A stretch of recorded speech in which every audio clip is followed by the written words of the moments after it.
Lögreglan á höfuðborgarsvæðinu dreifði falsaðri mynd í tengslum við rannsókn á eldsneytisþjófnaði. Lögregla tók við myndinni en segist ekki vita hvaðan hún komi. Ungur fatlaður maður greiddi ókunnugu fólki meira en 2 milljónir króna með því að stofna hátt í 30 bankareikninga. Faðir mannsins segir fjársvikara hafa þrýst á hann að leggja inn á sig peninga. Alþjóðlegur þrýstingur á ísraelsk stjórnvöld vegna grimmdarverka þeirra á Gaza hefur aukist verulega. Mikill munur á stríðsrekstri Ísraela á Gaza og annars staðar, segir Magnús Þorkell Bernharðsson prófessor.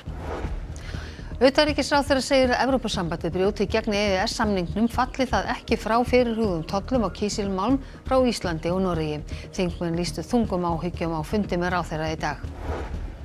Pönkararnir í purki Pilnik segist engu hafa gleymt þrátt fyrir að vera komin á 70-aldur. Hljómsveitin treður upp á innipókanum helgina fyrstu tónleikum hennar í 40 ár.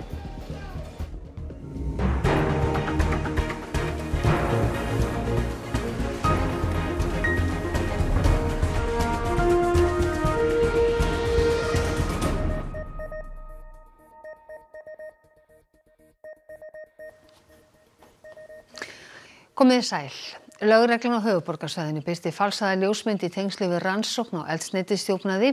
Mannleg mistök urðu til þess að myndin fór í dreifingu, segir lögreglan. Lögreglan birti ljósmynd af meintum eldsneytisþjófum á Facebook-síðu sinni í gær.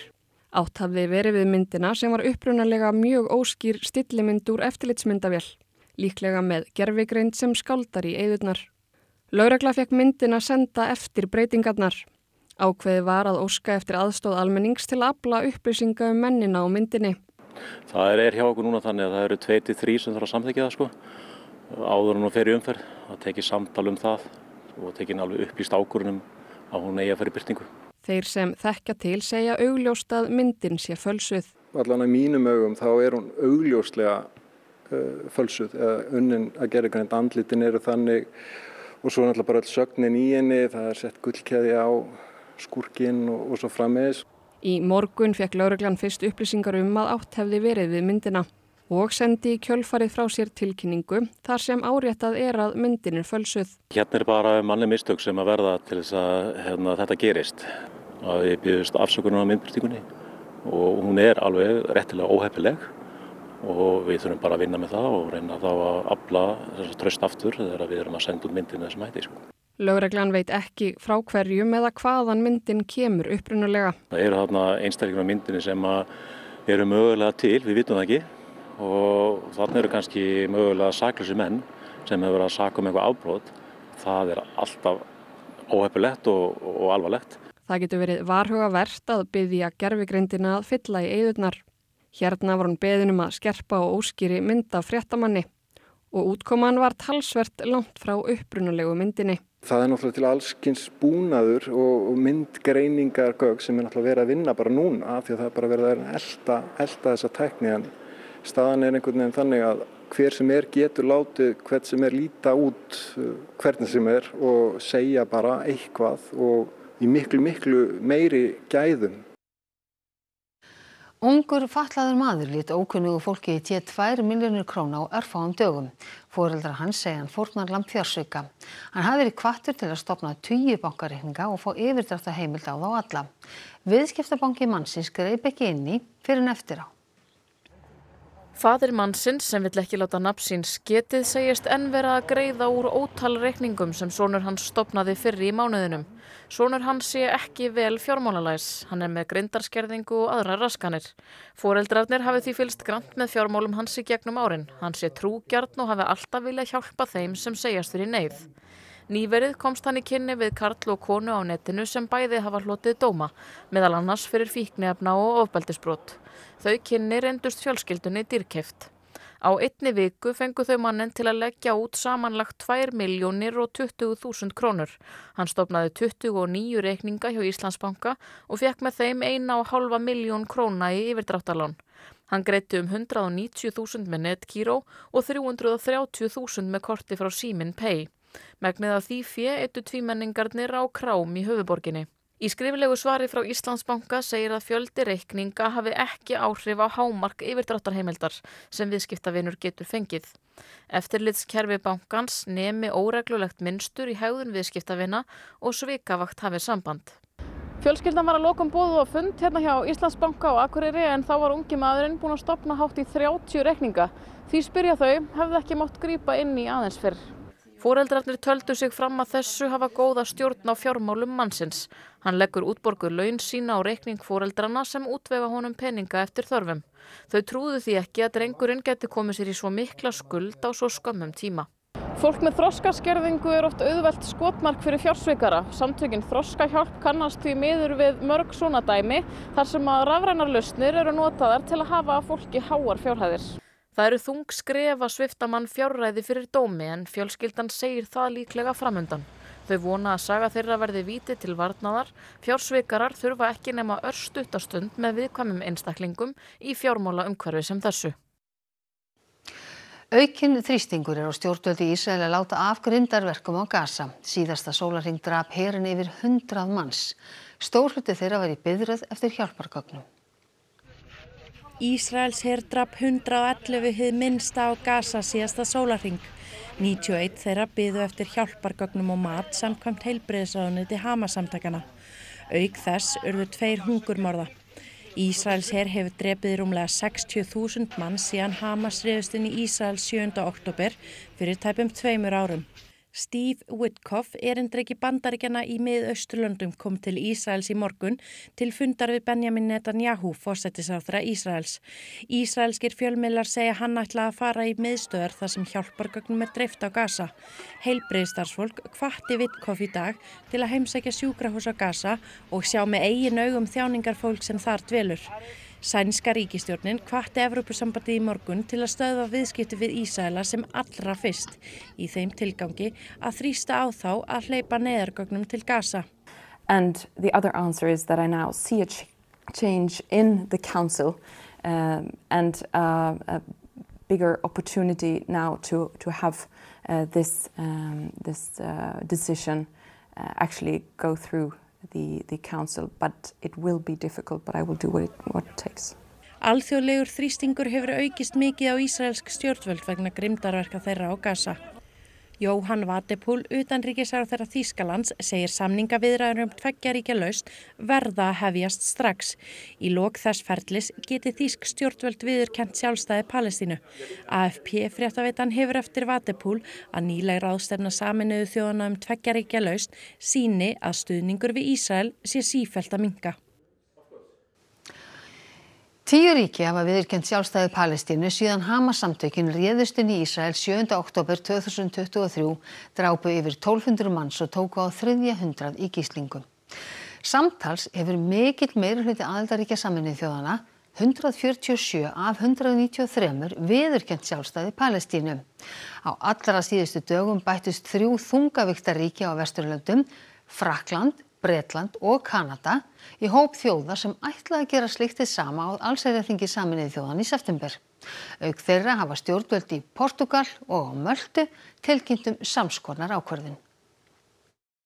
Já, þetta svolítið merkilegt að þegar maður skoðar hvernig Ísrael hafa beitt herrekstur sinn og hvernig þeir hafa háð stríð bæði við nágrannaþjóðirnar í Líbanon og í Íran.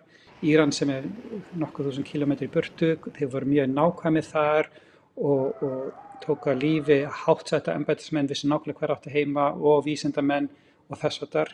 Sömuleiðis í Líbanon, þar sem gegnum símboð og önnur tæki náðu að myrða og drepa háttsetta embættismenn Hezbollah á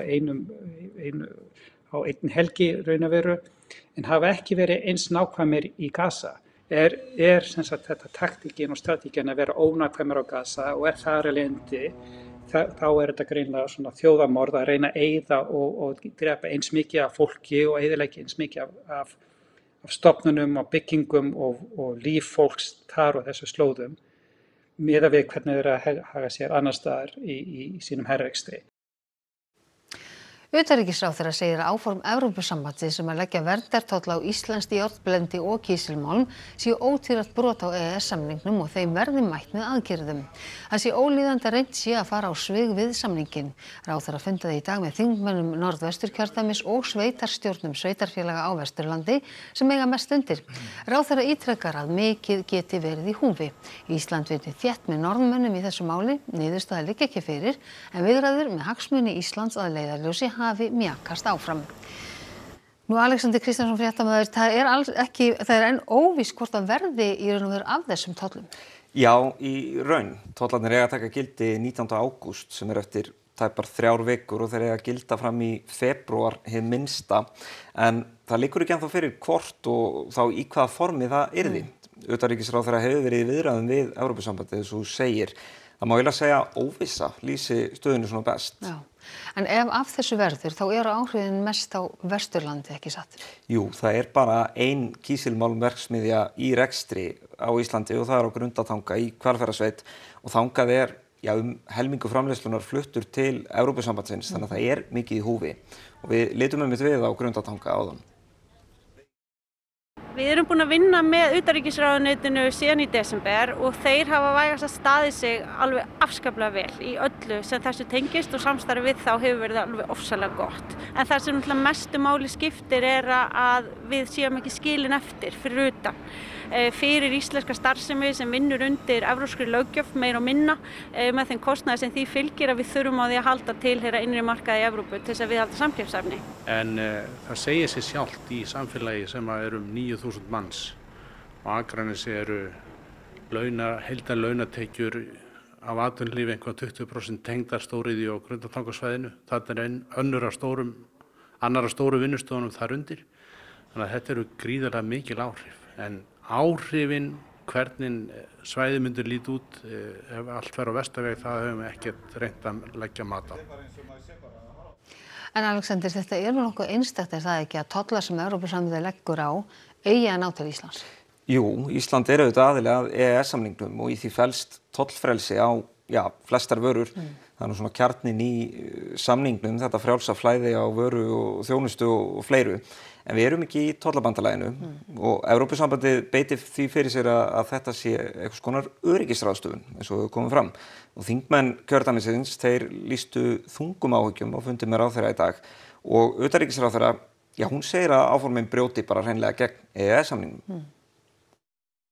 Það er auðvitað þungt, þetta er gríðarlega mikilvæg vinnustaður og það er mikið undir í málinu. Þannig að það er gríðarlega mikilvægt að við náum góðri niðurstöðu eða sem hagfelldastri niðurstöðu. Upplifirðu að það sé eining á milli stjórnar og stjórnarandstöðu? Já, ég upplifi það að það sé óráða eining í því og það er ekkert verið að slá einhverja pólitíska keilu núna. Nú er baráttan fyrir því að þessi tollar verði ekki settir á. Það er alveg skýrt af okkar hálfu og það var undirstrikað á þessum fundi að við teljum þetta að vera ótvírætt brot á EES-samningnum. Við teljum það að vera að fara á svig við EES-samningin. Það er ekki íslensk fyrirtæki sem er að dömpa verðinu niður innan Evrópusambandsins. Það eru önnur fyrirtæki sem er að koma frá Asíu sem er að brengla markaðinn, innri markaðinn sem við erum hluti af. Ég er ekki á móti EES-samningnum, ég vil að hann virki. Hann er mjög mikilvægur og meðan að umhverfið er með þessum hætti sem hann nú er, að það vera mikilvægari sem aldrei fyrr. Við þurfum að tryggja aðgang að þessu markaði fyrir íslenska vörur hindranarlaust og það verður ESB að skilja. 15 létust og hátt í 150 slösuðust í loftárásum Rússa á Kív, höfuðborg Úkraínu í nótt. Innanríkisráðuneyti Úkraínu segir að 14 börn hafi slasast í árásunum. Borgarstjóri Kív segir þetta mesta fjölda barna sem slasast hafi í einni árás á borgina síðan allsherjar innrás Rússa hófst fyrir 3 árum. Rúmlega 300 árásardrónum og 8 flugskeytum var skotið að höfuðborginu og nærliggjandi svæðum, en flugherr Úkraínu segir að meirihluti þeirra hafi verið skotið niður. Þrátt fyrir það ollu árásirnar miklum skemmdum og fólk festist í húsarústum. Árásum Rússa virðist ekki slota þrátt fyrir hótanir Bandaríkjaforseta frekari viðskiptaþvinganir hætti þeir ekki stríðsrekstri í Úkraínu. Framkvæmdir við Hvammsvirkjun eru enn á nýju uppnámi. Eftir að úrskurðarnefnd umhverfis- og auðlindamála féllst í dag á kröfu eiganda og ábúenda jarða við bakka Þjórsár að framkvæmdir verði tafarlaust hætt. Úrskurðurinn er til bráðabirgða en Landsvirkjun getur sótt nýtt leyfi fyrir undirbúningsframkvæmdum.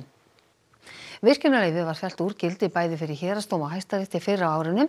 Rúm 20 ár eru síðan Landsvirkjun greindi frá virkjunaráformi í neðri hluta Þjórsár við Rangárvelli. Framundan stærsta ferðahelgi ársins. Lögregla verður með viðbúnað á hátíðum allt land. Ríkislögreglustjóri hefur áhyggjur af vopnaburði og áréttar að aldrei sé réttlætanlegt að bera hníf á almannafæri. Lögreglan vill brýna það fyrir fólki eða góða skemmtun og ofbeldislausa skemmtun, tryggja það að allt fari vel fram. Lögreglan til taks að sjálfsögðu, en þetta ábyrgð okkar allra að svona skemmtanir eins og nú eru fyrirhugaðar fari vel fram.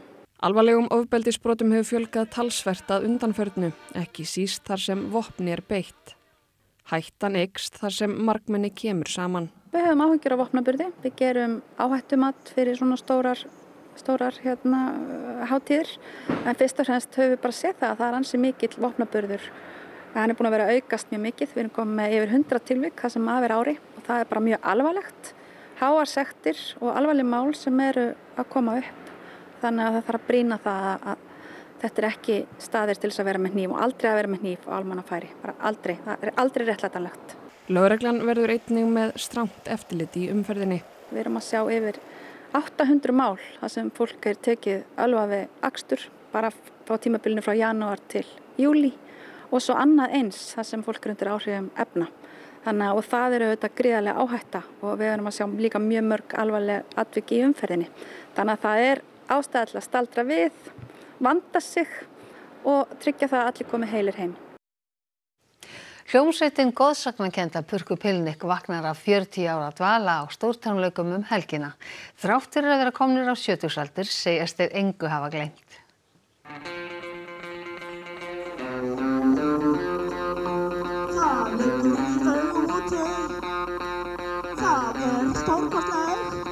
Þú þarft ekki að kunna gítarsóló til að vera í hljómsveit og þú þarft ekki að kunna mikið á hljóðfæri til að vera í hljómsveit. Ég kann ekkert, bara ég kann pínu lítið. Ásgeir kann aðeins minna, en hann kann ekkert með trommur.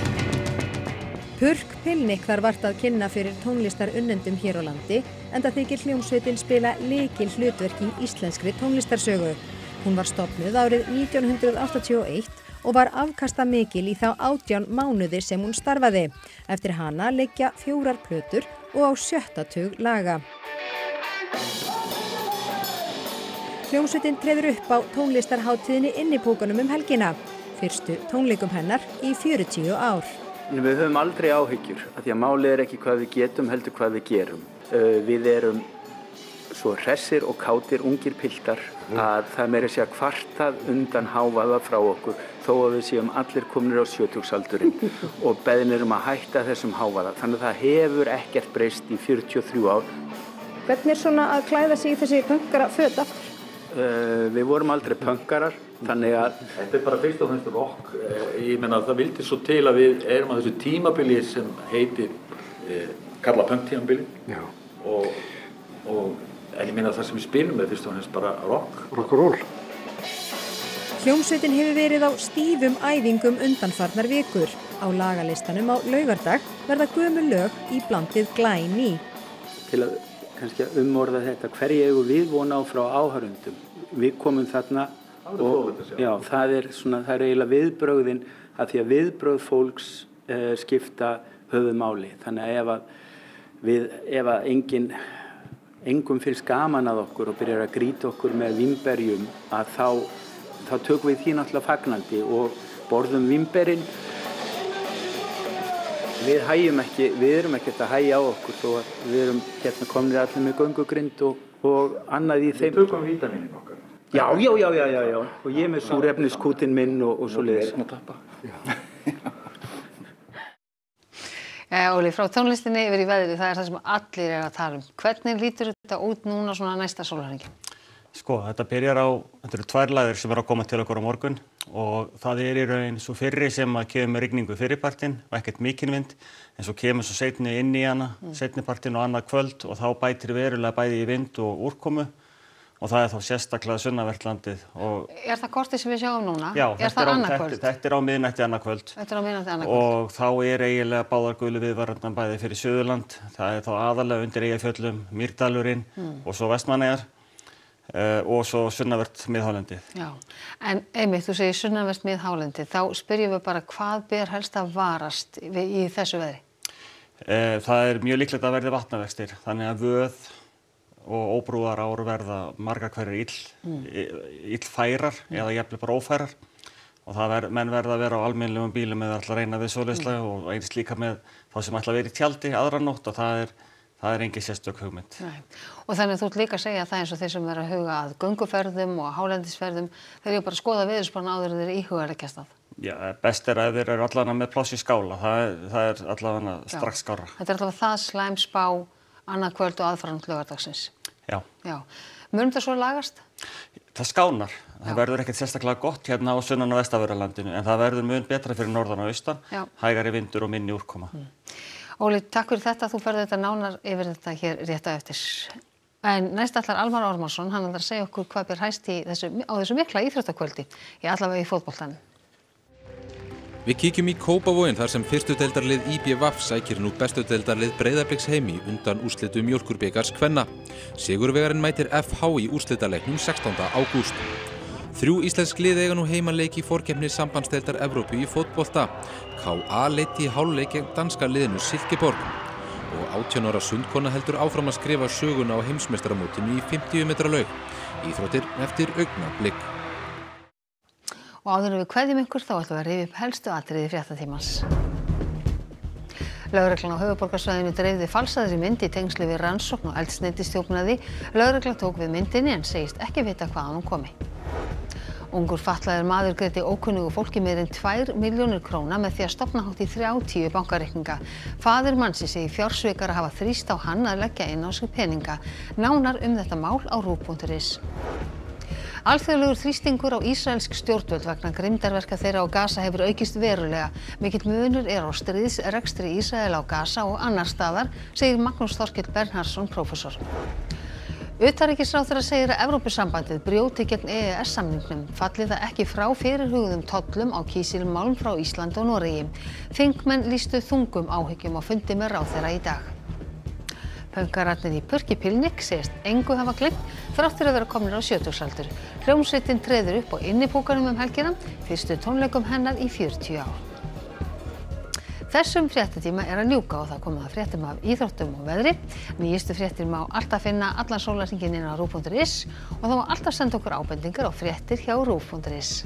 En næstu fréttatímar í útvarpinu klukkan 10 í kvöld og á miðnætti, en næstu sjónvarpsfréttir hér á sama tíma annað kvöld.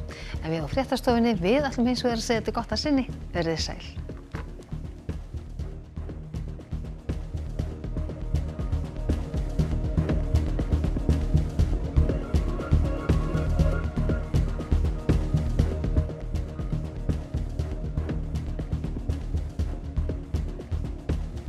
Á RÚV í kvöld. Soð á Austurlandi. Ferða- og matreiðsluþáttur þar sem vinirnir Kristinn Guðmundsson og Janus Bragi Jakobsson ferðast landið. Að þessu sinni eru þeir á Austurlandi.